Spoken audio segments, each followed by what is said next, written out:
So we're going to start with the overview of the four kingdoms of consciousness. We're going to start with the overview of the four kingdoms of consciousness. As we talked about, here are four states and stages of consciousness. So so let's talk about the idea of states and stages. So a stage is a stage of development. These states and stages of consciousness are stages of development that we go through as we spiritually grow, as we move through our spiritual practices, as we deepen in our spiritual principles.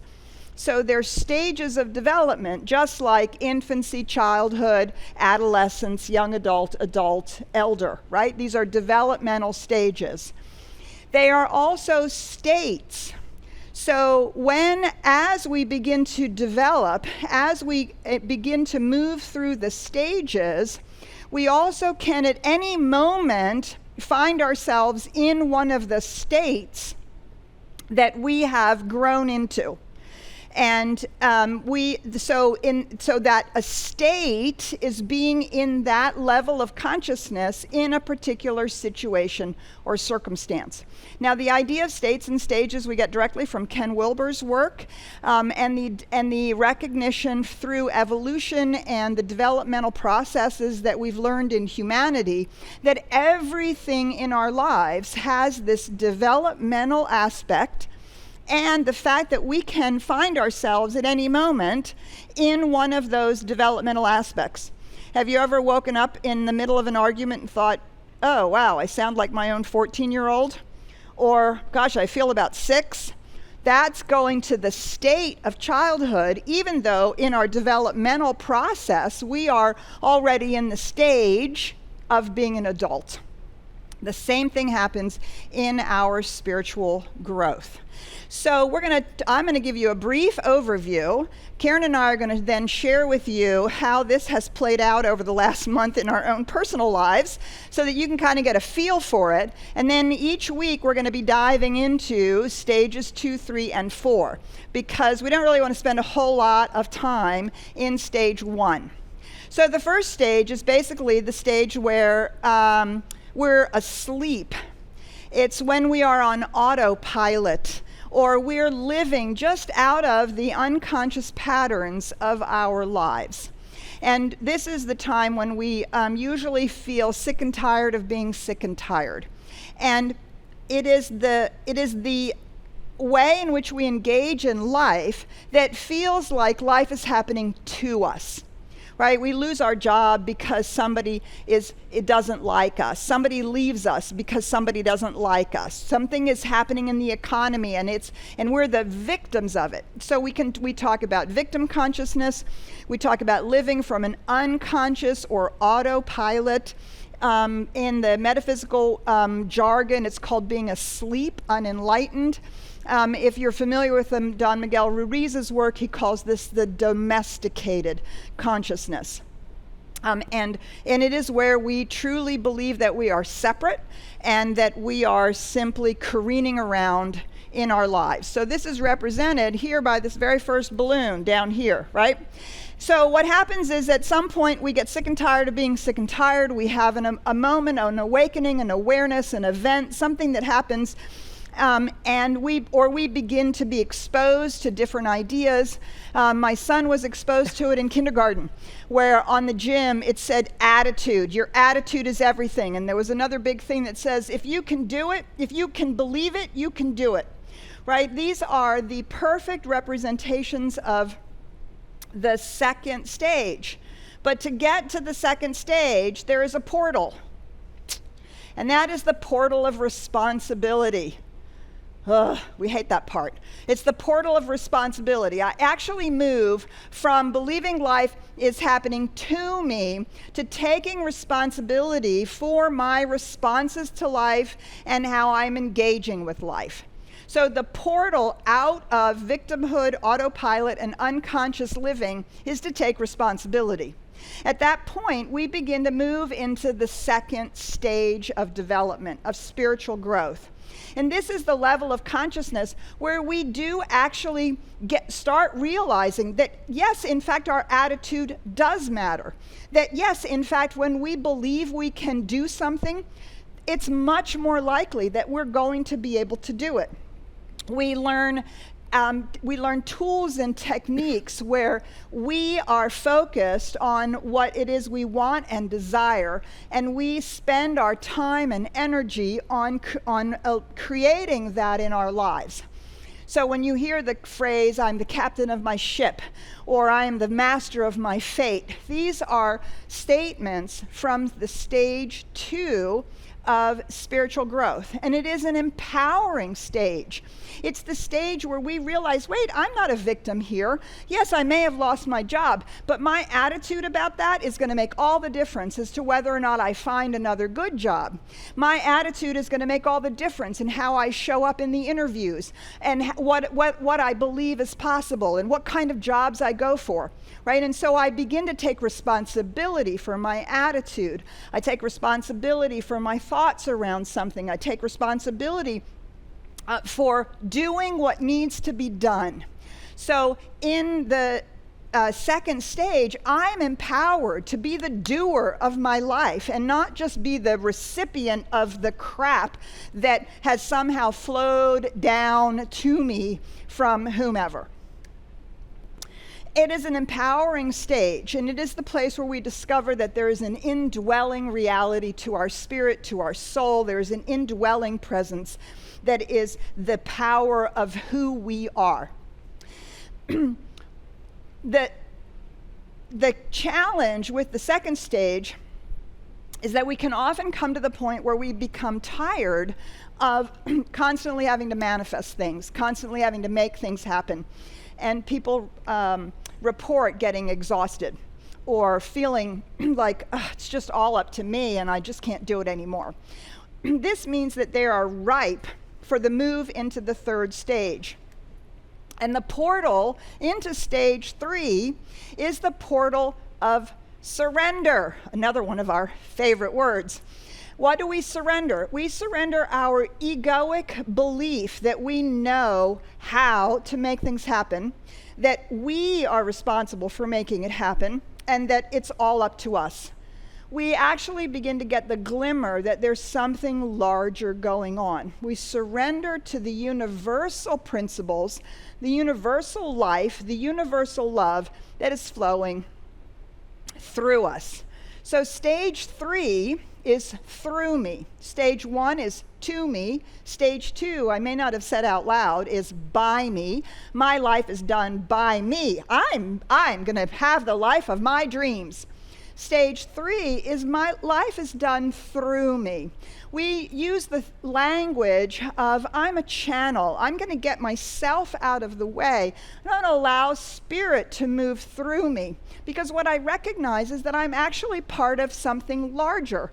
There's actually a transcendent, universal presence and law that I am aligning myself with. These are all words from stage 3, the through me level of consciousness. Now, we need to take, from stage 2, we need to take the discipline of being responsible and our attitudes and those kinds of things. We take all those skills with us because we actually have to take responsibility to be open. We actually have to learn to control our attitude, not to try to fix everything, figure everything out, manage everything, know how it's going to be done.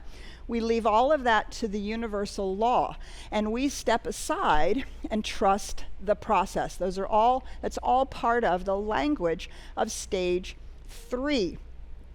Now, the portal from stage 3 to the fourth stage, the fourth level of consciousness, is the portal of transformation.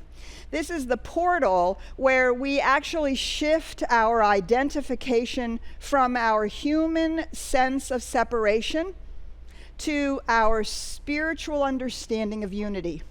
when we are living in a spiritual sense of who we are. This is a completely, we use the term transformation because it is literally as dramatic as the caterpillar becoming the butterfly. We actually move to an entirely different view of life itself. And the fourth level of consciousness, then, this fourth stage, is as me. My life is happening as me. I am the presence, and the presence is me. The universal and the individual is in perfect harmony. And the directive experience of me choosing is completely in alignment with the receptive experience of me allowing life to happen and the law to do its work. And so I am in that complete state of presence. Presence in the moment, presence in the experience, absolutely fully engaged, without any filters of fear, false ideas, sense of separation, figuring out how it has to be done, thinking I have to do it myself. All of those things are gone, and we're in that beautiful state of being perfectly present to what is, absolutely in the flow, knowing that when we make a choice or make a decision, we are literally creating from that deep and profound spiritual truth. Mm-hmm. That the presence is who I am. Yes. And is the truth of my being, in, through, and as me. Now, the reason about, again, the state and stage, right, is these are developmental stages. You can't skip any of the stages. You can't go from 2 to 4, from 1 to 3, right? It is a developmental process, just like you can't go from infancy to adolescence. And when we find ourselves confronted with circumstances and situations, we may find ourselves instantly back into stage 1. We're in the state of all of a sudden we're like, why me? I feel like a victim. And to climb ourselves out of that with consciousness, we still have to take responsibility. Go to, wait, what's my attitude? What am I expecting? And then we have to surrender to stage 3, to the process of the universal laws bringing our good to us. And then we have to transform ourselves into that place. But wait, I know who I really am. The presence is me and I am it.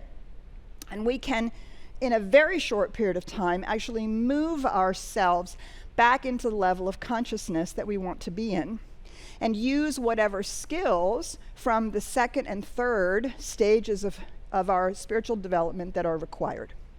So I do want to say that there's a beautiful write-up plus an image of this on our website. Ryan's going to put the link to that in the chat, both in the Zoom and on Facebook, so that you can go to it. You can read about the states and stages and the portals, and you can look at the little diagram so that you can start to get an idea of what it is we're talking about this month. I do want to acknowledge that the 4 states and stages of consciousness, this is a synthesis of work by Reverend Marcia Sutton, Reverend Michael Beckwith, Tracy Brown, and myself, with a little bit of Ken Wilber thrown in to really help us get a hold of this. It is a powerful map.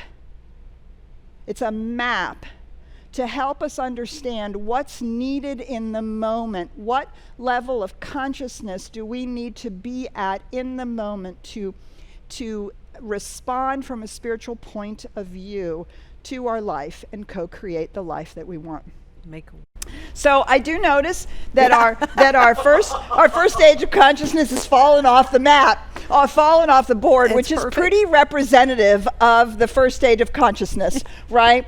Like what happened? Like, why me? Like, oh my God, I'm a victim of the tape. They couldn't hold me up, right? I think that is hysterical, and it's when you mentioned it for the first time, it went. That is so funny. It is actually perfect for the first stage.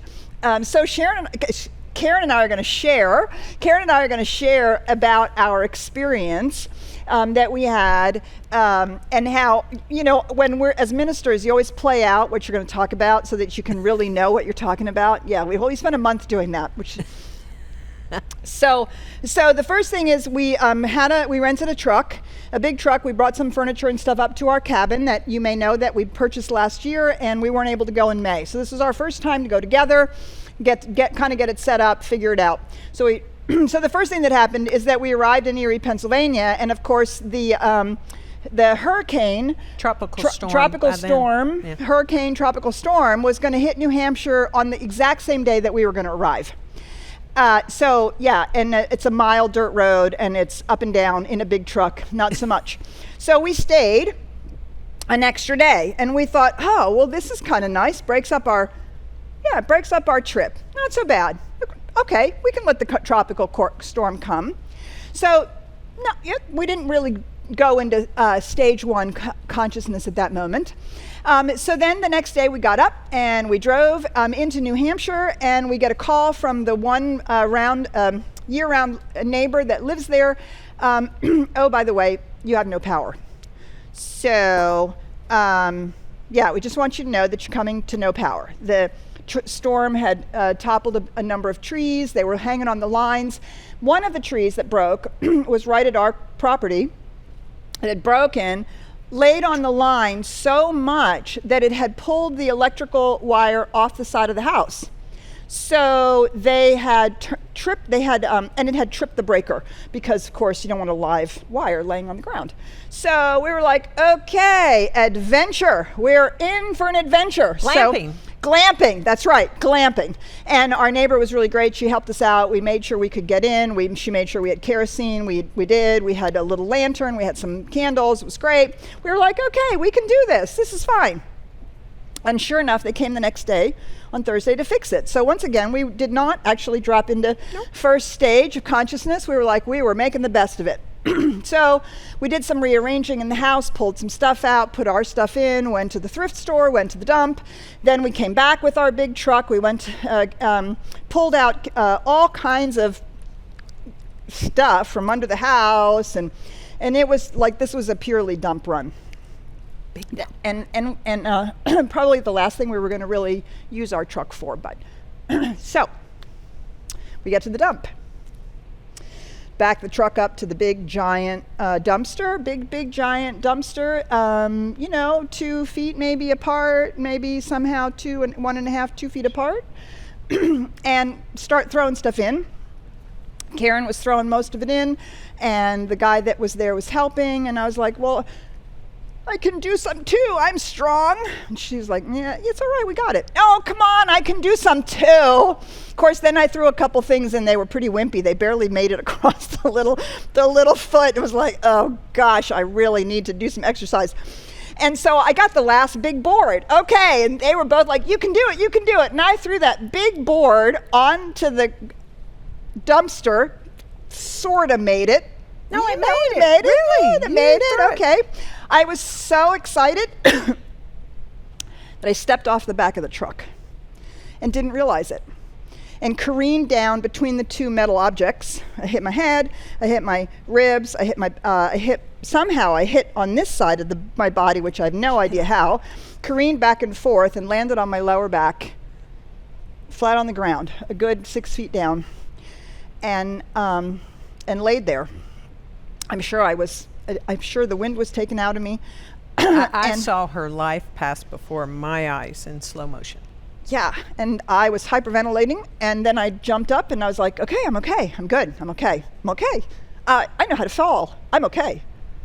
And they looked at me and I said, am I bleeding? No, it was just sweat. I wasn't bleeding anywhere. And we finished up and we drove away, and my body started to hurt, and it started to hurt. And it got worse and worse and worse and worse. And so we got ace bandages and a big thing around for my waist, and I spent the next 2.5 weeks, 3 weeks on ice, on ibuprofen, in a camp chair, in a zero gravity camp chair, reading a book while Karen did all the work that we were supposed to do together. And I went into why me. Karen had broken her ankle in our last vacation, and here I am, incapacitated on this. And this is the dream, right? A cabin in the woods Why me? Why did this happen to me? I had a good 2-3 days of a big old pity party. I was in serious pain. Pretty sure I'd fractured ribs. By that time, I was concerned that I'd fractured my lower back. Lots of back pain. Ooh, man. And the only thing I knew to do at that point was to ask myself, if consciousness is cause, what is this all about? Can I not accept my good? What is this all about? And I began to climb out of that pity party by taking responsibility that somehow I had allowed this to happen in my own life. Yeah, so what happened for me is once I knew that she really was going to be alive and still with us all, is my go-to place when something like that happens is I tend to go unconscious, and I use patterns that I've picked up, from my childhood, and it's not pretty. And I actually used the portal of responsibility. So I took responsibility to take care of Petra. She had done that for me a year ago, actually, with a broken ankle. So I said, well, I can do that. And then I took the responsibility of making this cabin our own, because that's what we had planned on doing this entire month. So I really took responsibility of my thoughts and my emotions in a way I'm not sure I've ever done to this great extent. And I stayed in this, I really was in the by me state, because I was aware. At every day I was aware. I used awareness that I could actually, my attitude and my awareness. So I took on a different attitude. I didn't get upset with Petra. I didn't get upset with the situation. I took on an attitude of, I can do this. It's going to be wonderful. I haven't done this in decades, to really make a house my own. I went to the Home Depot several times. Several times. And, other local hardware and all these, Target and all these places. And I just went to work. I actually made my own honey-do cabin list. So I made it. So I made clear choices of what was it that I was willing to do, what did I want to accomplish. I even got a blister from using spray paint cans too much, because I spray painted the world, patio furniture and wicker furniture and the heater baseboards, because they were rusty and icky. And so then I went to the next list, and all the while taking care of Petra. And I've got to say that I used that attitude of being fully present in the moment, that this by me became so strong that one of the last big projects that I did is we had 17, mind you, 17, they're called jalousie windows, glass jalousie windows, and 14 of them didn't work. They have the cranks. So they have cranks. The rain would come in, it was messy before we arrived. And I figured out how to replace the cranks. And it cost $134 for me to replace the cranks on these 17 windows, and I figured out how to do this. And because of my attitude, there was a moment that now is an anchor for me, that I was so proud of how I was showing up, who I am, how I'm capable, how I took responsibility, that I just cried in recognition of loving me and being me and doing it by me. Mm-hmm. It was so powerful, each of those windows that I went to. So meanwhile, I'm laying in my camp chair. And so the first thing I had to do was to recognize that there wasn't a whole lot of by me that was going to happen except healing. And that my responsibility was not to overdo it, actually not to do anything. Because for the first week and a half, I couldn't do anything. And so I had to really have an okay attitude about that. I kept apologizing to Karen. But what I noticed is how this was allowing her space. And so I stopped apologizing. I took responsibility for my own attitude to sit there. And my slide then was into surrender. To surrender into this experience, to surrender into the experience of what is, and to trust the process. I trusted that Karen was having this amazing experience. I called our practitioners and said, you have to pray, because not only do I think I fractured my ribs, but I'm really starting to have a lot of pain in my back, and there's a concern that I fractured some of the vertebrae in my back. I did eventually go to the doctor for x-rays, and I just surrendered into the process, whatever it was going to be, and I surrendered into the healing of my own body. And so there was a couple of nights where the temperature dropped down into the low 50s. It was great. Temperature dropped down into the low 50s, and I'm in a camp chair out on the sun porch, which has no heat, and I realized that it was not quite warm enough. So Karen put down 2 big blankets underneath me on the camp chair. Then there was a big giant blanket that she wrapped around me like a sleeping bag. And then I had 2 or 3 heavy wool knitted blankets on top of me. And I laid there, and I felt like Aria, my granddaughter, who we've swaddled. Up until just a couple weeks ago, she was swaddled, fully swaddled, right, without being able to move when she was sleeping, and it makes her feel safe. I had such an experience of that.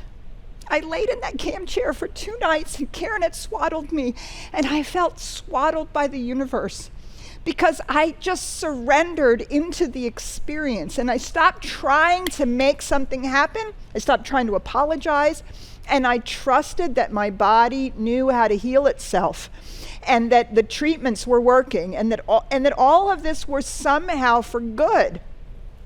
By the time I got to go to the doctor, she said, if you had not been able to get up off the ground, I might be concerned that you had fractured your back, but I think you just have some pretty significant contusions back there.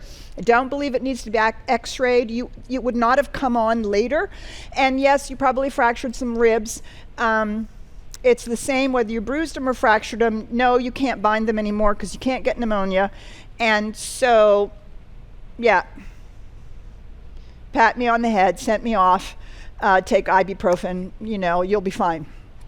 And that was exactly the outcome of the treatment. You'll be fine. Trust the process. And when she confirmed that I had not broken my back, I had felt that healing process. Yeah, you had a beautiful through me moment. Yeah. Mm-hmm. And so for me, the portal from 3 to 4 is transformation, and I had to let go of my stories and my excuses and ways in which I don't necessarily show up in the best of ways that I want to. And I had a transformation that was beyond belief in the as-me. And it's still with me, and it's going to stay with me, I affirm. This as-me has been brought on also thanks to our granddaughter, Aria. I've never had children, so now I get, when parents say, my children are my best teachers and things like that. And so I'm getting to have this experience for the first time. And when Aria, she's not even 5 months old yet. And the gifts of Aria is she will not accept if I'm not fully present with her. If I'm not in alignment with her energy, with her presence, with who she is, like the two must become one. And the moment that I become fully present to this now moment, I become the as-me. I become this unconditional love, and I move as that love. And she knows when I'm there. It doesn't matter what we're doing. But if I'm somewhere else, or I'm thinking of something else, or I'm experiencing, so I use that. And what does she do when you are in that moment of presence? Okay. So what she does is she mirrors back all of that to me as well. With this big, with this like massive smile of love. I mean, like, it's like the universe just giving me all the love. And so I used that in the daily thing in the woods. And even there was a moment when I was driving home, when we were driving home, that I felt this as me. Like, and it just welled me up and made me cry. And so this as me is in being in full alignment, full presence. And I've gotten to experience that, thank goodness, again this week since we got home, and to get to be with Aria. And she just keeps grounding me in the as me, in the full presence. And the universe is giving it back. So I'm in perfect alignment with it. Yeah, and my experience of that transformation was really when the last week or so at the cabin for me was a beautiful opportunity for me to say, I can do this, I can't do that. And be fully in that listening mode, what can my body do, and then choosing mode, and have absolutely no emotional content around it. Right? And no story around it. I had to stop walking at one point. They went on for a walk and I couldn't go. I had to turn around. And let me just tell you what a story that would have been and how I would have felt in the past. And it was like, no, I'm going to take care of myself and I'm good. It's like no emotional content and no story. Just being present. I can do this, I can't do that. I'm totally here. And the last week, and as with this work that Karen had done to make this cabin so beautiful, I really recognized that we had made this, and I couldn't actually identify how. Do you see? That's the as me. Such perfect trust, moving forward foot by foot, step by step, doing what's there, and then these miraculous experiences are truly extraordinary. That's when we're dancing as life in our own lives. And we had a marvelous trip home, and yes, very marvelous to be here, to be home again. I'm still recovering, but good enough, had enough strength to be able to pick up my granddaughter. And so do you see that in any moment of any experience, this is what it means to bring our spiritual awareness or our spiritual consciousness to bear. It's to notice what's going on. Notice what level of consciousness are we responding? Is it where we want to be? And we can't jump from stage 1 into stage 3 of surrender, and it's going to happen somehow. The universe is going to do it to me, which, as you can hear, is still stage 1. We take responsibility. We have to do our attitude. We can consciously move through these stages as states of awareness in any given circumstance or situation. So we're going to be diving into this all month. We really invite you to join us. I'm going to remind you again, it is available on the website. There's a write-up as well as some images, an image around it. We invite you to go on the journey. We want all of our stage 1 to fall off the map. We don't want to live there. We just want to live here. And you can see how the balloons keep rising. That is the rising of our level of consciousness.